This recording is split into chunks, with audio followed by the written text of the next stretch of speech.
Hello everyone, আমি এখন আপনাদের দেখাবো আম ডাল আর তিত করলা ভাজি। হ্যালো এভরিওয়ান, আসসালামু আলাইকুম। এখানে আমি পরিমাণ মতো ডাল নিয়ে আমি সিদ্ধ করে নিয়েছি। এখানে দিয়েছি পেঁয়াজ কুচি, রসুন পাড়ি আর কাঁচামরিচ পাড়ি।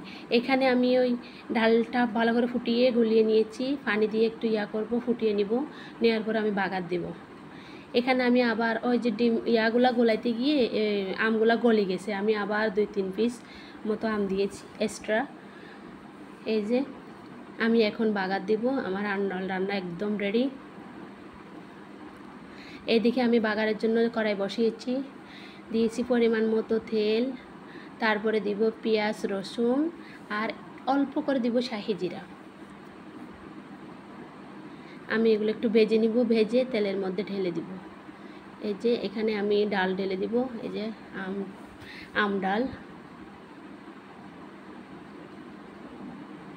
এই যে আমার ডালটা প্রায় কমপ্লিট। আপনারা যার যার মতো স্বাদ অনুযায়ী ডালের পরিমাণ অনুযায়ী লবণ টেস্ট করে দিবেন। এদিকে আবার আমি একটা কড়াই বসিয়েছি, আমি তিত করলা ভাজি বসাবো। এই যে তেল যখন গরম হয়ে আসছে, দিয়ে দিলাম চেপে রাখা তিত করলা আর আলু। এটা আমি আগে লবণ দিয়ে মাখিয়ে রেখেছিলাম। আমি চিপি চিপি লবণের পানিগুলো ফেলে দিয়েছি, এরপর আমি দিয়েছি। এই যে আমার তেলের উপর দিয়েছি, পানিগুলো টেনে আসছে। এখন আমি অ্যাড করব মরিচ ফাড়িয়ে দিয়ে দিয়েছি।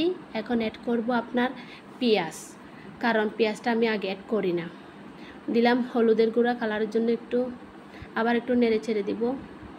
তারপর অ্যাড করব আমি পেঁয়াজ কুচি, কারণ পানি থাকতে পেঁয়াজটা অ্যাড করলে আপনার ওই পেঁয়াজটা লাল লাল হয় না। পানিটা শুকিয়ে গিয়ে যদি পেঁয়াজটা অ্যাড করা হয়, তখন পেঁয়াজটাও ভালো মতো বেরেস্তা হয়, করলাগুলোও সিদ্ধ হয়। আমি ঢাকনা দিয়ে দিলাম, ঢাকনা দিয়ে আবার একটু নেড়ে চেড়ে দিব। তারপর আমি অ্যাড করব পেঁয়াজ দিয়ে দিলাম 3-4টার মতো পেঁয়াজ। আবার একটু ঢাকনা দিয়ে একটু সিদ্ধ করে নিব। এই যে একদম রেডি হয়ে গেছে আমার করলা ভাজি। কালারটাও অনেক সুন্দর আসছে, আলহামদুলিল্লাহ।